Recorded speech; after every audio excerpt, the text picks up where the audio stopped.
Liempo in F. Cabal Street. So we would like to check out the different lunch options here today. Come on, join us.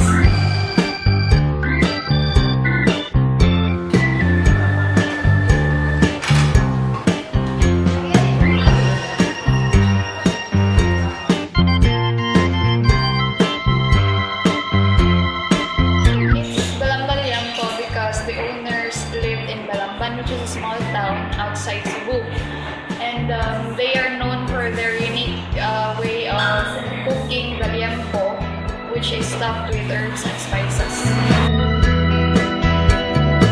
The liempo is best served with our beef bone soup or pochero soup, and we do have another dishes, which is our pancit, our liempo sisig, which is the taste is more enhanced because of the flavor nila ng liempo. And we do have chop suey, our buffalo wings, and many more. Hi Trish, ano sa imong lamian dire? Ang pansit o ginyuhang balamban liempo. Ano sa may nakalami sa ilang pansit? Di kay imo jung ma-taste ba sa kanang kada strand sa iyahang pasta kay imo jung ma-taste. Nadyo siya lasa. And the liempo? Lami siya. Nya.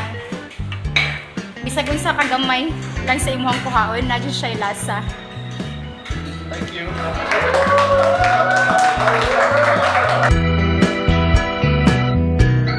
It's different to any other liempos because it's herbs and spices, which you can see kung gisa na ito pagluto ang Cebu lechon.